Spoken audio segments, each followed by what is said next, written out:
بسم اللہ الرحمن الرحیم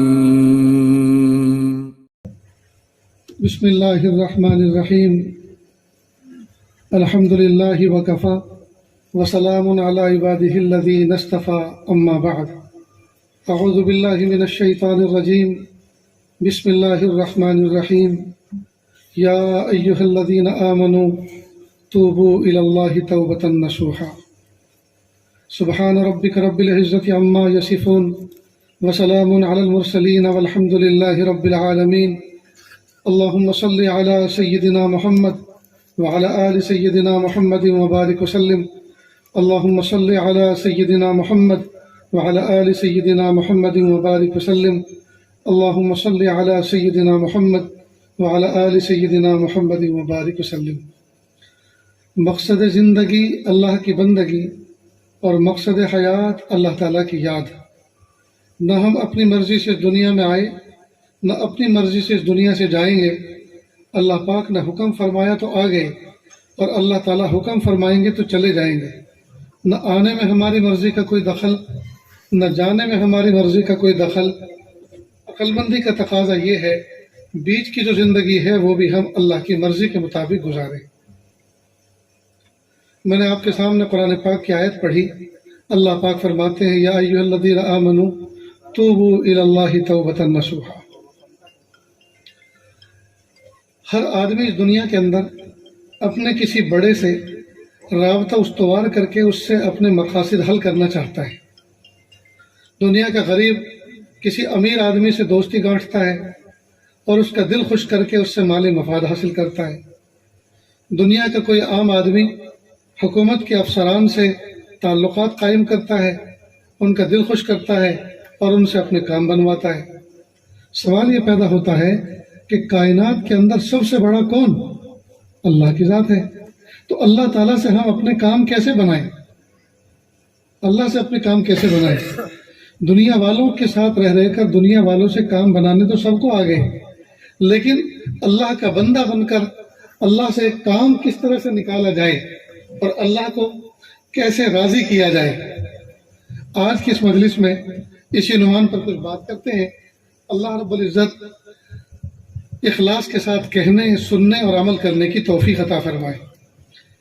ماشاءاللہ یہ علاقہ پورا جس کو ہم خطہ پالنپور کہتے ہیں، حالانکہ پالنپور تو ایک بستی کا نام ہے، وہ الگ ہے، لیکن آپ جہاں بھی دنیا میں جائیں گے آپ کو پالنپوری کہا جائے گا۔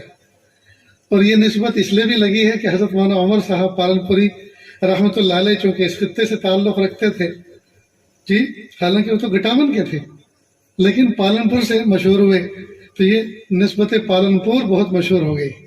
جیسے نسبت سہارنپور مشہور ہے دنیا میں، نسبت پالنپور بھی مشہور ہے۔ تو ساری دنیا میں تو ہمارا خود جو ہے ہمیں بلایا جاتا ہے، لیکن یہ خطہ ایسا ہے کہ یہاں خود ہمارا آنے کو دل کرتا ہے اور اتنی خوشی ہوتی ہے یہاں کے اہل ایمان سے مل کر، علماء صلحاء سے مل کر، حفاظ سے، قراء سے مل کر کہ دل باغ باغ ہو جاتا ہے۔ اللہ تعالیٰ اس علاقے کو نظر بد سے محفوظ فرمائے۔ میں نے حضرت پیر ذوالفقار صاحب نقشبندی دامت برکاتہم کو اب سے تقریباً 15-16 سال پہلے یہ بات عرض کی تھی جب میں پہلی مرتبہ بھاگل، جگانا اور ٹوکریا اور اس علاقے کے بہت سے گاؤں دیکھ کر گیا، تو میں نے کہا حضرت میں ایسے علاقے کا خطے کا سفر کر کے آیا ہوں، اگر میں نے اس کو نہ دیکھا ہوتا تو میں حضور کے زمانے کا مدینہ نہیں سمجھ سکتا تھا کہ حضور کے زمانے کا مدینہ کیسا تھا۔ تو وہ یہاں کے حالات سن کر بڑے محظوظ ہوئے، بڑے خوش ہوئے۔ بہرحال اللہ رب العزت نے آپ کے علاقے کو اور آپ کے خطے کو ریاست مدینہ سے خاص مشابہت عطا فرمائی۔ اللہ رب العزت اس علاقے کو اور اس خطے کو نظر بد لگنے سے اللہ محفوظ فرمائے۔ اور بس مجھے تو یہ کہنے کو جی کرتا ہے کہ آپ کو بھی کہوں اور آپ کے واسطے سے اپنی ماں بہنوں تک بھی یہ پیغام پہنچاؤں کہ جتنے ہیں بس اتنے ہی رہنا، نہ آگے بڑھنے کی کوشش کرنا، نہ پیچھے ہٹنے کی کوشش کرنا۔ اس لیے کہ جتنے ہیں، جتنے عمل پر اس وقت ہیں اور جتنا اپنا ظاہر اور باطن سجایا ہے، سنوارا ہے، بس اتنے ہی رہنا، نہ آگے بڑھنے کی کوشش کرنا، نہ پیچھے گھٹنے کی کوشش کرنا، اس لیے کہ نجات کے لیے انشاءاللہ یہ کافی ہے۔ لیکن اب کچھ بمبئی کی ہوائیں بچوں کو لگنے لگی ہیں تو وہ وہاں کی فضاؤں میں رہ کر آتے ہیں تو کئی مرتبہ دیکھا یہ گیا ہے کہ وہ اپنی ماں بہنوں کو برقعے بھی وہ پہناتے ہیں جو دنیا پہنا رہی ہے۔ البتہ اتنا بھرم باقی ہے کہ جب کبھی کالیڈا آنا ہوتا ہے یا کبھی کھڑیاسن آنا ہوتا ہے تو راستے میں برقع بدل جاتا ہے۔ اتنی غیرت بھی کافی ہے۔ میرے پیاروں نوجوانوں، معصوم بچوں اور علماء حضرات، جس زمانے میں انسان تھوڑے سے تھے اور ان کے مسائل بھی تھوڑے سے تھے، اس زمانے میں اللہ رب العزت کئی نبی مبعوث فرماتے تھے ایک ہی وقت میں۔ بھائی بھی نبی، دوسرا بھائی نبی، ابا نبی، بیٹے نبی، سسر نبی، داماد نبی، چچا نبی، بھتیجے نبی۔ جب انسانوں کے مسائل بڑھ گئے، انسانوں کی تعداد بڑھ گئی، پریشانیاں بڑھ گئی، اب پوری دنیا میں ایک بھی نبی نہیں۔ ہونا تو یہ چاہیے تھا، عقل تو یہ چاہتی بمبئی جیسے شہر میں 4-5 نبی ہونے چاہیے۔ ہر علاقے، ہر شہر میں ایک نبی ہوتا، لیکن بمبئی تو دور کی بات ہے، پوری دنیا میں کوئی نبی نہیں۔ اور اگر کوئی نبوت کا دعویٰ کرے، کوئی ملعون تو ہو سکتا ہے، ابلیس تو ہو سکتا ہے، نبی نہیں ہو سکتا۔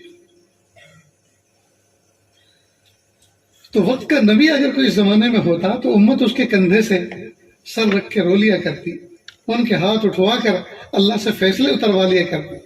لیکن پوری دنیا میں کسی گوشے میں کوئی بھی نبی نہیں، تو اللہ نے یہ پاکیزہ سلسلہ کیوں منقطع کر دیا، کیوں بند کر دیا، ختم نبوت کیوں ہو گیا؟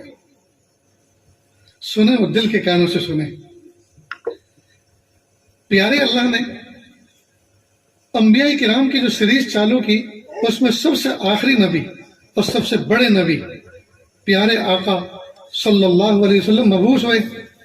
محبوب صلی اللہ علیہ وسلم کو اللہ پاک نے ایسی امت عطا فرمائی، اور اس امت میں ایسے علماء اور صلحاء اللہ پاک نے عطا فرمائے، گویا کہ اللہ کی رحمت نے اعتماد کیا اب مجھے کسی نبی کو بھیجنے کی ضرورت نہیں ہے، میرے محبوب کی امت میں ایسے علماء صلحاء موجود ہیں جو اپنے اپنے وقت میں اپنے اپنے علاقوں میں کار نبوت انجام دیتے رہیں گے، اب کسی نبی کو بھیجنے کی ضرورت نہیں۔ تو اللہ کی رحمت نے تو محبوب صلی اللہ علیہ وسلم کے امت کے علماء پر ان کو ایک مرتبہ دے کر، حیثیت دے کر اعتماد فرمایا۔ اور ہمارا حال کیا ہے؟ ہم کتنے پانی میں ڈوبے ہوئے ہیں، ہم نے کتنی فکر کی اپنے بننے کی، کتنی فکر کی اپنے حلقہ دائرے کی بنانے کی، اور کتنی فکر کی اپنے دائرے کار کو سنوارنے کی، یہ ہم خود پہچانیں اور خود اس کا محاسبہ کریں۔ ایسا جمود اس وقت چھایا ہے، ایسا جمود چھایا ہے کہ اپنے 5 فٹ کے بدن کو بھی تیار نہیں کر رہے کسی کام کے لیے، جائے کہ اس جسم کے ذریعے سے ہم ایک امت کو کھڑا کر دیتے۔ تاہم اللہ رب العزت نے نبوت کا سلسلہ بند کر دیا، اب صبح قیامت تک کوئی نبی آنے والا نہیں، لہذا ہر امتی کی بحیثیت امتی کے ایک ذمہ داری عائد ہوتی ہے اس پر، کلکم راعٍ وکلکم مسئول عن رعیتہ، تم میں کا ہر شخص نگہبان ہے اور ہر شخص سے اپنے ماتحتوں کے بارے میں سوال کیا جائے۔ اللہ تعالی ہم سب کی حفاظت فرمائے اور ہم سب کو کچھ کرنے کی توفیق عطا فرمائے۔ اس وقت ضرورت ہے اس بات کی کہ امت انفرادی طور پر اور اجتماعی طور پر اللہ تعالیٰ سے توبہ کر کے اللہ تعالیٰ کی رحمتوں کو اپنی طرف متوجہ کرے۔ جب تک ہم توبہ اور استغفار کر کے اللہ رب العزت کی رحمتوں کو اپنی طرف متوجہ نہیں کریں گے، دوستو ہمارے کام پھنسے رہیں گے، ہمارے کام پھنسے رہیں گے۔ زمین و آسمان کے بدلے ہوئے تیور بتا رہے ہیں کہ اللہ پاک ناراض ہو گئے، ہم نے کام ہی ایسے کر رکھے ہیں، ہم نے اپنی جلوتوں کو، ہم اب جلوتوں میں درنگی بن کے زندگی گزارتے ہیں، جلوت میں ہم پارسا ہوتے ہیں اور خلوت میں پاپی، مخلوق کے سامنے ہم نیک اور ولی بنے ہوتے ہیں اور تنہائیوں میں شیطان کو شرما دینے والے کاموں کا ارتکاب کرتے ہیں۔ تو درنگی کی زندگی ہم گزار رہے ہیں، ہمیں چاہیے کہ ہم یک رنگی اختیار کریں، درنگی چھوڑ دیں، درنگی چھوڑ دے، یک رنگ ہو جا، یا سراپا موم ہو جا پھر سنگ ہو جا۔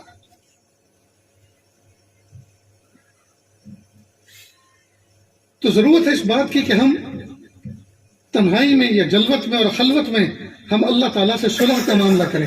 والصلح خیر، اور صلح کرنے میں خیر ہے. صلح کرنے میں اللہ تعالیٰ نے ہمارے لیے بہتری رکھی ہے. ہم اللہ کی ذات سے صلح کر لیں.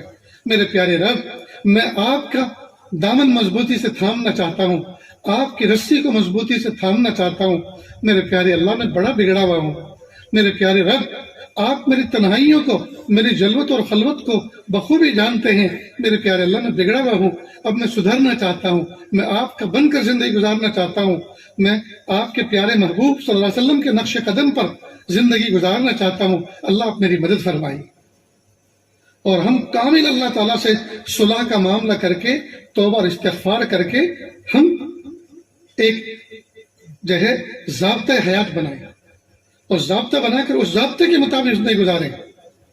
یاد رکھیں دوستو، اگر کوئی مومن بندہ صرف اور صرف فرائض و واجبات پر عمل کرے، اسی کے بارے میں تو سوال ہوگا، فرائض و واجبات پر.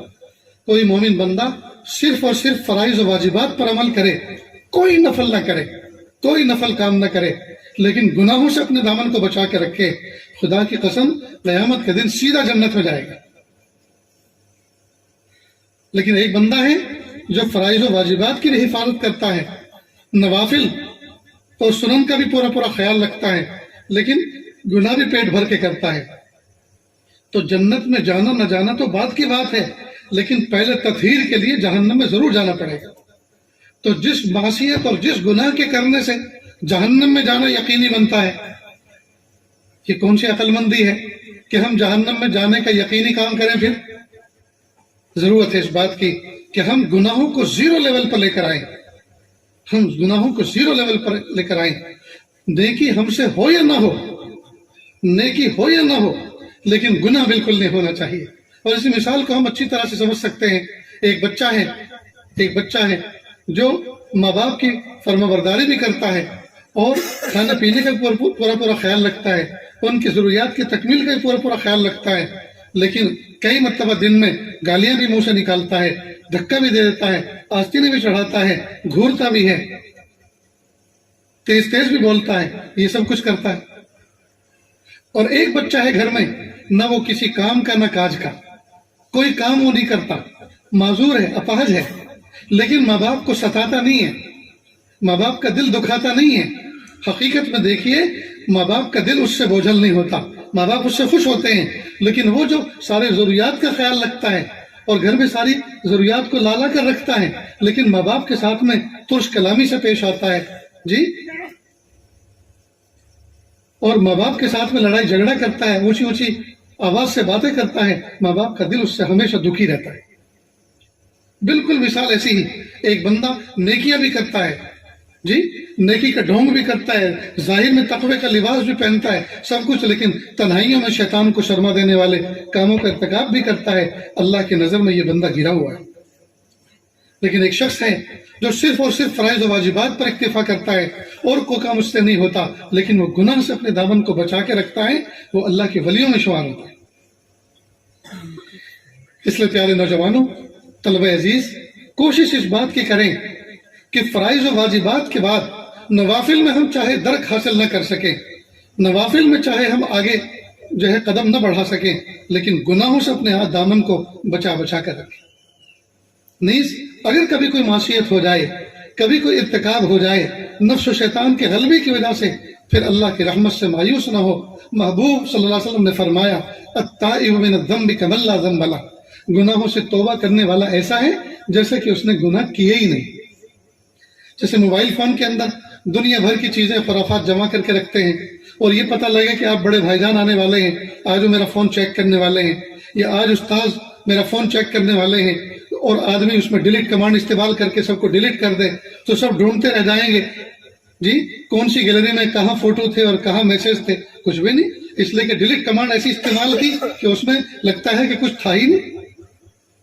بالکل ٹھیک اسی طرح التائب من الذنب کمن لا ذنب لہ، گناہوں سے توبہ کرنے والا ایسا ہے جیسا کہ اس نے گناہ کیے ہی نہیں. اللہ رب العزت نے سائنس کی جدید ایجادات کی وجہ سے ہمارے لیے دین مبین کو سمجھنا انتہائی آسان کر دیا.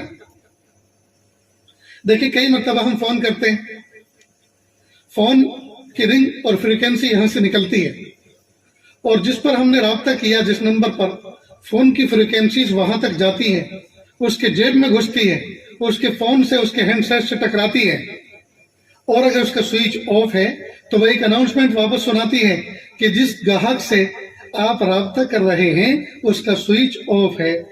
اب وہ چاہے زبان کوئی سی بھی ہو، لیکن اس کا مفہوم یہی ہوتا ہے کہ جس فون سے آپ رابطہ کر رہے ہیں اس کا سوئچ آف ہے۔ ٹھیک بالکل اسی طرح بہت سارے 24 گھنٹے میں لمحات اللہ کی طرف سے ہر مومن بندے کی طرف ایسے آتے ہیں، ایسے لمحات آتے ہیں جن لمحات میں بندہ جو مانگے اللہ پاک عطا فرماتے ہیں، وہ انتہائی گولڈن چانس ہوتے ہیں۔ لیکن اور خاص طور سے تہجد کے وقت میں اللہ تعالیٰ کی رحمتیں آتی ہیں، لیکن یہ رحمتیں مومن بندے کے دل سے ٹکراتی ہیں اور واپس جاتی ہیں، اور گویا اللہ کی رحمت میں عرض گزار ہوتی ہے اور کہتی ہیں پیارے اللہ، جن دلوں کی طرف آپ نے ہمیں بھیجا تھا وہاں تو غفلت کے تالے لگے ہوئے ہیں، وہاں اندر جانے کا ہمیں موقع ہی نہیں ملا۔ اس لیے ہم اپنے دل کے دوار کو، ہم اپنے دل کے دروازے کو ہمیشہ وا کر کے رکھیں، کھول کے رکھیں، اور رحمتوں کے لیے اپنے دل کے آنگن کو ہمیشہ صاف کر کے رکھیں۔ اس لیے آج کی اس مجلس میں، اس محفل میں ہم سمجھیں کہ ہم اپنے رب سے صلح کا معاملہ کس طرح کریں۔ دیکھو، ایک ہے توبہ اور ایک استغفار، دونوں کو ایک دوسرے کی جگہ بولتے ہیں لیکن دونوں کی ڈیفینیشن میں فرق ہے۔ توبہ کہتے ہیں، استغفار کہتے ہیں گزرے ہوئے زمانے کے اندر جو ہم نے اللہ کی کوئی نافرمانی کی ہے اس پہ ندامت و شرمندگی کے ساتھ اللہ سے معافی طلب کرنا۔ جی، باب استغفار سے استغفار طلب کرنا، ٹھیک ہے، معافی طلب کرنا، مغفرت طلب کرنا، اس کا تعلق ماضی سے ہے۔ اور سیم انہی گناہوں کو آئندہ نہ کرنے کا مضبوط عزم اور ارادہ کرنا، اس کو کہتے ہیں توبہ۔ سمجھ گئے؟ تو دونوں الگ الگ جگہ پر فٹ ہوتی ہیں۔ استغفار کا تعلق ماضی سے ہے اور توبہ کا تعلق مستقبل سے ہے۔ حضرت شیخ الحدیث شیخ زکریا رحمۃ اللہ علیہ فرمایا کرتے تھے، عرفات کے میدان میں دنیا بھر کے حجاج کرام 9 ذی الحجہ کو جمع ہوتے ہیں۔ غروب آفتاب تک، زوال آفتاب سے لے کر غروب آفتاب تک اللہ کی رحمت کا دریا بہتا ہے، اور حجاج کرام اللہ تعالیٰ سے معافی مانگتے ہیں۔ لیکن حجاج معافی تو مانگتے ہیں، ماضی کے گناہوں پر اللہ تعالیٰ سے معافی تو طلب کرتے ہیں، لیکن سچی توبہ کر کے نہیں آتے، آئندہ انہی گناہوں کو نہ کرنے کا مضبوط عزم کر کے نہیں آتے۔ اگر یہ عزم کر کے آتے تو دنیا کا نقشہ بدل جاتا۔ صرف پیچھے کے زمانے میں، پچھلے زمانے میں جو کچھ ہم نے معصیت کا ارتکاب کیا ہے اس پر جھاڑو پھروا کر آتے ہیں، ان کو معاف کروا کے آتے ہیں، لیکن انہی گناہوں کو آئندہ نہ کرنے کا عزم بالجزم کر کے، جس کو توبہ کہتے ہیں، وہ کر کے نہیں آتے۔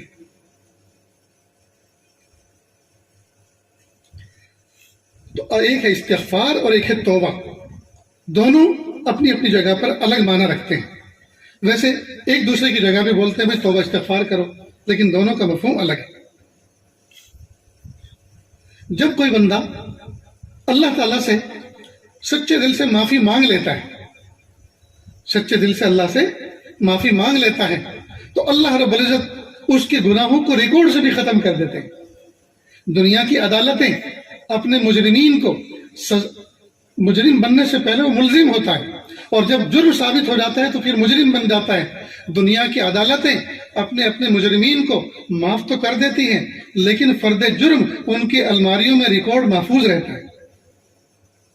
وہ جب چاہے، یا ان کا کوئی دشمن جب چاہے اس سیکریٹ کو اوپن کر سکتا ہے کہ یہ ایسے ایسے جرم کے اندر جو ہے ملوث رہے ہیں اور یہ سزا یافتہ مجرم ہے، جو رسوائی کے لیے کافی ہوتا ہے۔ لیکن اللہ رب العزت اپنی بارگاہ کے اندر معافی مانگنے والے اور رجوع کرنے والوں کو ایسا معاف فرماتے ہیں، التائب من الذنب کمن لا ذنب لہ، گناہوں سے توبہ کرنے والا ایسا ہے جیسا کہ اس نے گناہ کیے ہی نہیں۔ اللہ اکبر کبیرہ۔ کتنے پیارے رب ہمیں ملے ہیں دوست، کتنے پیارے رب ہمیں ملے ہیں۔ اس لیے اتنے پیارے رب سے ہمارا معاملہ ہے، اور پھر بھی ہم اپنی فائلوں کو کلیئر نہیں کر رہے، پھر بھی ہم اپنے نامہ اعمال کو کلیئر نہیں کر رہے۔ یہ کتنی عجیب بات ہے دوست۔ اس لیے توبہ اور استغفار کا اہتمام کثرت سے کرنا چاہیے۔ حضرت عائشہ صدیقہ رضی اللہ تعالیٰ عنہ فرماتی ہیں، اللہ کے محبوب صلی اللہ علیہ وسلم دن میں 70 سے زیادہ مرتبہ توبہ اور استغفار فرمایا کرتے تھے۔ سوال یہ پیدا ہوتا ہے، اللہ کے محبوب صلی اللہ علیہ وسلم تو بخشے بخشائے تھے، محبوب صلی اللہ علیہ وسلم تو گنہگار نہیں تھے، پھر یہ استغفار کس لیے؟ یہ میرے اور آپ کی تربیت اور تعلیم کے لیے۔ اور استغفار کے بارے میں ایک بات سمجھ لیں، اگر کوئی آدمی اتنے گناہ کرے، نیچے زمین اور اوپر آسمان، یہ خلا پورا کا پورا بھر جائے، اور یہ بھرنے والا نہیں ہے، صرف ایک فرد نہیں، سارے کے سارے انسان مل کر بھی من مرضی کے گناہ کرے پھر بھی بھرنے والا نہیں ہے، کوئی بہت بڑا اسپیس ہے، یہ بہت بڑی جگہ ہے، بہت بڑا خلا ہے۔ لیکن فرض کریں فرد واحد اتنے گناہ کرے کہ نیچے زمین سے ٹکرا دے اور اوپر آسمان سے، پھر بھی یہ گناہ محدود ہیں، اوپر آسمان کی حد، نیچے زمین کی حد، یہ لمیٹیڈ ہیں، یہ محدود ہیں، اور اللہ کی رحمت انلمیٹیڈ ہے، لامحدود ہے۔ تو محدود چیز کا لامحدود چیز سے کیا مقابلہ؟ لیکن فرض کرے ایک بندہ اتنے گناہ کر کے آئے اور پھر کہ اللہ میری توبہ، اللہ مجھے معاف کر دیجیے، اللہ فوراً معاف فرماتے ہیں اور فرماتے ہیں جا میرے بندے، میں نے تجھے معاف کیا، وَلَسْتُ أُبَالِي، اور مجھے کوئی پرواہ نہیں، مجھے کوئی پرواہ نہیں۔ اب سوال یہ پیدا ہوتا ہے کہ جب ایک مرتبہ استغفار کرنے میں سچے دل سے معاف ہو جاتا ہے تو یہ بار بار روزانہ ہمیں استغفار اور توبہ کے لیے کیوں ابھارا جا رہا ہے؟ ایک تو یہ کہ ہم گناہ تو کر لیتے، معافی تو مانگ لیتے ہیں، لیکن پھر گناہ کر لیتے ہیں، تو بار بار جب گناہ کرتے ہیں تو بار بار معافی کی تو ضرورت ہے۔ ایک جواب تو اس کا یہ ہے، اور دوسرا یہ ہے کہ جب توبہ اور استغفار بندہ کرتا ہے تو اس کے مقابلے میں اگر کوئی گناہ ہے تو یہ توبہ استغفار اس گناہ کو ہٹ کرتے ہیں، اس کو ختم کرتے ہیں، اور جب اس کے مقابلے میں کوئی گناہ نہیں ہوتے ہیں پھر درجات کو بلند کرتے ہیں۔ جب کوئی گناہ اس کے مقابلے میں نہیں ہوتا پھر اس کے برکت سے، اس کے ذریعے سے اللہ تعالیٰ درجات کو بلند فرماتے ہیں۔ یہ فائدہ ہے کثرت سے استغفار کرنے کا۔ اتنی بات سمجھ میں آئی؟ تو توبہ اور استغفار کرنے کا اللہ رب العزت نے مجھے اور آپ کو حکم دیا ہے، اور قربان جائیں اللہ رب العزت نے یہ عبادت ایسی بنائی ہے، ہر عبادت کے لیے بندے کا نیک ہونا ضروری ہے۔ مثلا نماز کے لیے پاک صاف ہونا ضروری، حج کے لیے پاک صاف ہونا ضروری، جی، لیکن توبہ اور استغفار ایسی عبادت ہے اس کے لیے بندے کا گنہگار ہونا ضروری، اس کے لیے گنہگار ہونا ضروری۔ اس کو آپ ایسے سمجھیں جیسے ریلوے اسٹیشن پر مختلف ونڈوز بنی ہوتی ہیں، ونڈو فار وکلانگ، اپاہج لوگ یہاں سے، معذور لوگ یہاں سے ٹکٹ لیں، ونڈو فار وومن، عورتیں یہاں سے اپنا ٹکٹ لیں، ونڈو فار سولجر، اگر ریلوے اسٹیشن کسی ملٹری ایریا کے پاس میں ہے، فوجی لوگ یہاں سے ٹکٹ لیں۔ تو ایسا لگتا ہے کہ اللہ تعالیٰ نے اپنے قرب اور اپنی معرفت حاصل کرنے کے لیے کچھ ونڈوز بنائی ہیں، کچھ کھڑکیاں بنائی ہیں، ونڈو فار صلاۃ، ونڈو فار زکوٰۃ، window for Hajj, window for گنہگار۔ ایک ونڈو اللہ تعالیٰ نے اس میں گنہگار بندوں کے لیے بھی رکھی ہے کہ وہ اگر میرا قرب حاصل کرنا چاہتے ہیں تو وہ اپنی فائل کو یہاں سے پروسیس کریں۔ اللہ اکبر کبیرہ۔ میرے پیارے بھائیوں، جب مجھے اور آپ کو اتنا پیارا رب ملا ہے جو ہمارے گناہوں سے ملول نہیں ہوتا، جو ہمارے گناہوں سے مایوس نہیں ہوتا، ہمارے گناہوں سے پریشان نہیں ہوتا، بلکہ ہمارے توبہ نہ کرنے سے وہ رب ناراض ہوتا ہے۔ کتابوں میں لکھا ہے کہ اگر کوئی بندہ، اگر سارے کے سارے بنی آدم گناہ کرنا چھوڑ دیں تو اللہ تعالیٰ ایک دوسری مخلوق پیدا فرمائے جو گناہ کرے، پھر توبہ کرے، پھر اللہ تعالیٰ اس کی توبہ کو معاف کرے۔ معلوم اللہ تعالیٰ کو توبہ قبول کرنا اور گنہگار بندوں کو معاف کرنا پسند ہے۔ اور اگر اللہ تعالیٰ سب کچھ ہوتے لیکن غفور الرحیم نہ ہوتے، معاف کرنے والے نہ ہوتے، تو اللہ کی ذات میں یہ عیب تھا، اور اللہ بے عیب ہے۔ کہتے ہیں نا بھائی فلاں آدمی، فلاں متولی، فلاں متی بہت اچھے، لیکن ایک بس خرابی ہے ان کے اندر، جب غصے ہوتے ہیں تو پھر ٹھنڈے نہیں ہوتے۔ لوگ باقاعدہ اس عیب کو پن آؤٹ کر کے کہتے ہیں جی کہ فلاں محتم صاحب، فلاں استاد، سب کچھ اچھا، لیکن جب غصہ ہوتے ہیں پھر ٹھنڈے جلدی سے نہیں ہوتے، پھر تو آفس ہی کی زیارت کرواتے ہیں، سب کو کہتے ہیں کہ جاؤ آفس میں جا کر معافی نامہ لکھوا کے لاؤ۔ تو یہ عیب سمجھا جاتا ہے۔ تو اگر اللہ رب العزت معاف کرنے والے غفور الرحیم نہ ہوتے تو یہ اللہ کی ذات میں عیب تھا، اور اللہ تو بے عیب ہے، اللہ تو پاک ہے، اللہ بے عیب ہے۔ اس لیے توبہ کو قبول کرنا، استغفار کرنے والے بندوں کو معاف کر دینا، یہ اللہ تعالیٰ کی صفت ہے، اور صفت اپنے موصوف سے کبھی الگ نہیں ہوا کرتی، صفت اپنے موصوف سے کبھی الگ نہیں ہوا کرتی۔ اللہ اکبر کبیرہ۔ اس لیے دوستو ہمیں چاہیے کہ ہم اپنے رب کو صبح میں بھی یاد کریں، شام کو بھی یاد کریں، راہ چلتے چلتے اللہ کو یاد کریں، اللہ کی رحمت سے کبھی مایوس نہ ہو، اللہ کی رحمت سے کبھی مایوس نہ ہو۔ ایک مرتبہ سیدنا موسیٰ علیہ السلام نے اللہ سے پوچھا، پیارے اللہ آپ کا مبغوث ترین بندہ کون ہے، میں اس کو دیکھنا چاہتا ہوں۔ اللہ نے نشاندہی فرمائی، فلاں فلاں بستی میں جاؤ، فلاں شخص ہے۔ سیدنا موسیٰ علیہ السلام وہاں پہنچے، دیکھا ایک شخص کو، اور دیکھنے کے بعد عبرت پکڑی اور اللہ تعالیٰ سے اللہ کی طرف رجوع کیا، چلے آئے۔ پھر چند دنوں کے بعد یہ شوق ہوا، پیارے اللہ آپ کا محبوب ترین بندہ کون ہے، میں اس کی زیارت کرنا چاہتا ہوں۔ وقت کے نبی کے بعد آپ کا محبوب ترین بندہ کون ہے؟ اللہ نے فرمایا جاؤ فلاں جگہ پر ایک شخص بیٹھا ہوا ہے، وہ میرا محبوب ترین بندہ ہے۔ سیدنا موسیٰ علیہ السلام تشریف لے گئے اور جا کے اس کو دیکھا اور حیران ہوئے، کل جس شخص کے بارے میں یہ بتایا تھا یہ مبغوث ترین ہے، وہی محبوب ترین بنا بیٹھا تھا۔ پوچھا پیارے اللہ یہ کیا بات ہے، کل یہ مبغوث تھا آج محبوب ہے، تو کون سی چیز کی وجہ سے یہ محبوب بن گیا؟ اللہ نے فرمایا اے میرے لاڈلے موسیٰ، کل رات کی بات ہے، یہ شخص اپنے چھوٹے سے بچے کو لے کر چلا جا رہا تھا، اور راستے میں بچوں کی عادت ہوتی ہے وہ سوال پہ سوال کرتے ہیں۔ اس معصوم بچے نے سوال کی رٹ لگانی شروع کی، پوچھا ابو یہ جو ستارے چمک رہے ہیں ان سے بڑی بھی کوئی چیز ہے کہ؟ ہاں بیٹا، دیکھا نہیں چاند جب چمکتا ہے تو سارے ستاروں پر غالب آ جاتا ہے، ستاروں سے بڑا چاند ہے کہ ابو پھر چاند سے بڑی بھی کوئی چیز ہے کہ؟ ہاں بیٹا، چاند سے بڑا سورج ہے، دیکھا نہیں یہ سورج نکلتا ہے ذرے کو روشن کر دیتا ہے۔ ابو پھر سورج سے بڑی بھی کوئی چیز ہے؟ ہاں بیٹا، یہ آسمان جس نے اپنے دامن میں ان تمام کو سما رکھا ہے۔ ابو پھر آسمان سے بڑی بھی کوئی چیز ہے؟ جی ہاں بیٹا، اللہ کا عرش جو ان تمام چیزوں پر محیط ہے۔ پھر اللہ کے عرش سے بڑی بھی کوئی چیز ہے؟ فوراً کہا ہاں بیٹا، تیرے باپ کے گناہ اللہ کے عرش سے بڑے ہوئے ہیں۔ اور بچہ کیا جانے کہ گناہ کیا ہوتے ہیں، اس نے اپنا سلسلہ سوال جاری رکھا، کہا ابو پھر اس سے بڑی بھی کوئی چیز ہے؟ ہاں بیٹا، میرے رب کی رحمت۔ تو جب اس نے یہ کہا میرے رب کی رحمت، اللہ پاک نے حضرت موسیٰ علیہ السلام سے فرمایا کہ اے میرے موسیٰ، وہ تو اپنے بچے کو اپنے گناہ میرے عرش سے بڑے کر کے دکھا رہا ہے، اور جب وہ اس سے پوچھ رہا ہے کہ پھر اس سے بڑھ کر کیا ہے تو اپنے گناہ کو عرش سے بڑے بتایا، اور جب اس پر پوچھا گیا اس سے بڑا کیا ہے، میری رحمت کو سب سے بڑا بتایا۔ بھلا میں ایسے بندے کو مبغوث کیسے بنا سکتا ہوں؟ میں نے اس کو اپنا محبوب بنا لیا۔ محترم طلبہ عزیز، محترم علماء کرام، حفاظ کرام، قراء اعظام، حاجیوں اور نمازیوں، اپنے رب کو اہمیت کا درجہ دیں۔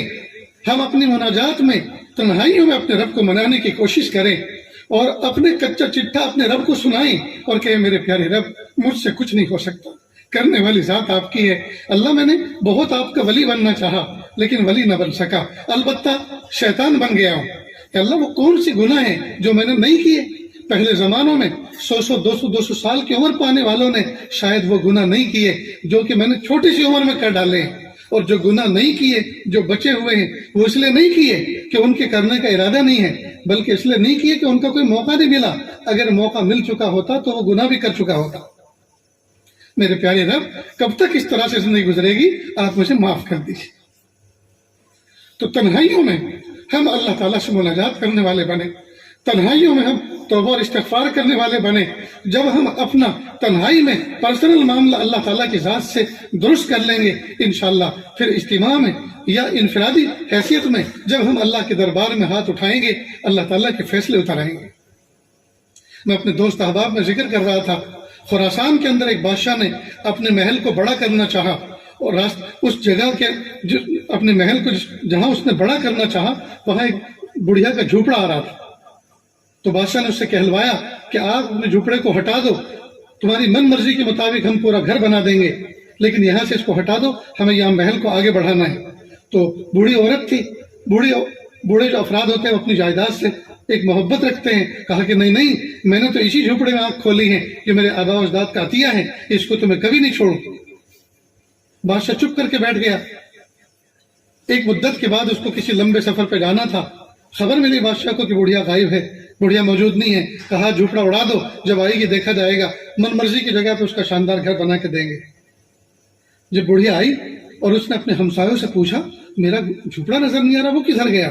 کہ دیکھنے کہ یہ محل ادھر کو بڑھ گیا اور تمہارا جھوپڑا تو اس میں شامل کر دیا۔ کہ ویسے اس کو کیوں شامل کیا؟ میں نے تو منع کیا تھا۔ کہ تو یہاں نہیں تھی نا اس لیے اس کو شامل کر دیا۔ فوراً آسمان کی طرف نظر اٹھائی اور کہا پیارے اللہ میں نہیں تھی، تو تھا نا، تو نے میرے جھوپڑے کو کیوں گرنے دیا؟ بس اس درد بھرے انداز سے اس نے آہ نکالی کہ اسی وقت زلزلہ آیا اور وہ محل زمین بوس ہو گیا۔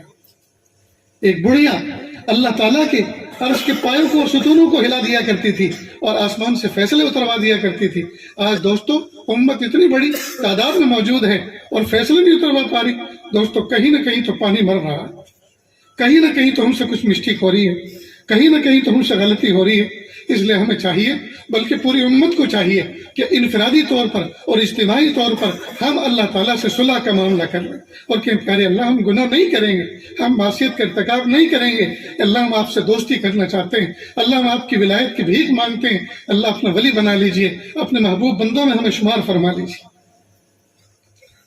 پیارے نوجوان بچوں یاد رکھو، ہم جمعہ کے دن نہا دھو کر کپڑے پہنتے ہیں صاف ستھرے، عام دنوں بھی پہنتے ہیں، لیکن خاص طور سے جمعہ کے دن جمعہ کی سنت سمجھ کر غسل کر کے صاف ستھرے ہو کر کپڑے پہنتے ہیں۔ جی کوئی عقل مند دنیا میں آج تک ایسا پیدا نہیں ہوا جو اپنے صاف ستھرے کپڑے کو جان بوجھ کے میلا کرتا ہو۔ ہر آدمی پوری کوشش اس بات کی کرتا ہے کہ یہ کپڑے دیر تک چلیں، یہ میلے ہونے نہ پائیں۔ خاص طور سے طلبہ عزیز جو اپنے ہاتھوں سے کپڑے دھوتے ہیں، ان بچوں سے پوچھو کہ دھلے ہوئے کپڑے اور صاف ستھرے کپڑے پہننے کی قدر کیا ہوتی ہے۔ لیکن باوجود اس کوشش کے ہونے کے کہ میرے کپڑے میلے نہ ہوں، پھر بھی میلے ہوتے ہیں کہ نہیں؟ تو کپڑے میلے کیا نہیں کرتے، میلے ہو جایا کرتے ہیں۔ اور جب میلے ہو جاتے ہیں تو کیا کرتے ہیں؟ پھر پھینک دیتے ہیں ان کو، پھر دھوتے ہیں، پھر میلے ہو جاتے ہیں تو پھر دھوتے ہیں، پھر میلے ہو جاتے ہیں تو پھر دھوتے ہیں۔ آج تک دھوتے دھوتے تھکے؟ کوئی عقل مند ایسا ہے کہ اس نے کپڑوں کو پھینک دیا اور یہ اعلان کر دیا ہو کہ اب مجھے کپڑے نہیں پہننے، اب میں ایسے ہی ننگ دھڑنگ رہوں گا؟ یہ تو ہمیشہ میلے ہوتے رہتے ہیں۔ جی کبھی بھی آج تک کسی عقل مند نے یہ فیصلہ نہیں کیا۔ تو کپڑے میلے ہوتے ہیں، کپڑے میلے کیا نہیں کرتے، کپڑے میلے ہو جایا کرتے ہیں، اور جب میلے ہو جایا کرتے ہیں پھینکا نہیں کرتے، ان کو دھو لیا کرتے ہیں۔ ٹھیک بالکل اسی طرح مومن بندہ توبہ استغفار کرنے کے بعد گناہ کیا نہیں کرتا، اپنے دامن کو بچایا کرتا ہے۔ گناہ کیا نہیں کرتا، اپنے دامن کو بچا کے رکھا کرتا ہے۔ تو گناہ کرتا تو نہیں ہے، گناہ کیا تو نہیں کرتا، لیکن گناہ نفس و شیطان کرا دیا کرتے ہیں، اور جب کرا دیا کرتے ہیں تو مایوس ہوا نہیں کرتے، بلکہ توبہ اور استغفار کر لیا کرتے ہیں۔ تو ہمیشہ اس سبق کو یاد رکھیں، جب نفس و شیطان ہمیں گناہ کو سجھائے اور گناہ کے کام میں ہمیں اس کا ارتکاب کرائے، ہم فوراً اللہ کی طرف رجوع کریں، اللہ میری توبہ، اللہ مجھے معاف کر دے۔ ہائے میرے پیارے اللہ، دیکھو باوجود اس کے کہ میں نے عہد کیا تھا، کوشش کی تھی، میرے پیارے اللہ میں کمزور پڑ گیا، نفس و شیطان جو میرا دشمن ہے وہ قوی پڑ گئے، میرے پیارے اللہ میری کمزوری کو دور فرما اور ان پر مجھے غالب فرما، اور اللہ مجھے بچا لیجئے، اللہ مجھے بچا لیجئے، اللہ مجھے بچا لیجئے۔ جب ہم عاجزانہ انداز سے اللہ سے توبہ اور استغفار کرنے کا معمول بنائیں گے، اللہ تعالیٰ ہمیں اپنے ولیوں میں شامل فرمائے۔ تو کوشش کریں گے نا۔ سیدنا موسیٰ علیہ السلام کا زمانہ تھا، ایک مرتبہ زبردست قحط سالی ہوئی، زبردست قحط سالی ہوئی، سارے لوگ مل کر آئے۔ ایک وقت کے پیارے نبی موسیٰ علیہ السلام، بے زبان جانور پریشان ہے، چوپائے پریشان ہے، پرندے پریشان ہیں، زمین پھٹی جا رہی ہے۔ آپ اللہ سے دعا کر دیجئے اللہ بارش نازل فرما دے۔ سیدنا موسیٰ علیہ السلام نے کہا سارے جانور، ساری چیزیں، سارے زیرو سب کے سب جمع کر کے لاؤ اور میدان میں جمع کرو۔ سب میدان میں جمع ہو گئے۔ سیدنا موسیٰ علیہ السلام نے ہاتھ اٹھائے اور دعا کا مضمون باندھا اور کہا پیارے اللہ بارش نازل فرما دیجئے، اللہ بارش دے دیجئے، بے زبان جانور پریشان، پرندے پریشان، انسان پریشان، اللہ بارش نازل فرما دیجئے۔ اور مضمون، دعا کے مضمون میں یہاں تک کہہ ڈالا پیارے اللہ اگر موسیٰ کا مرتبہ آپ کے نزدیک گھٹ گیا ہے تو نبی آخر الزماں محمد عربی صلی اللہ علیہ وسلم کے واسطے سے ہم دعا کرتے ہیں اللہ دعا قبول فرما لیجئے اور بارش نازل فرما دیجئے۔ اللہ تعالیٰ نے فوراً الہام کیا،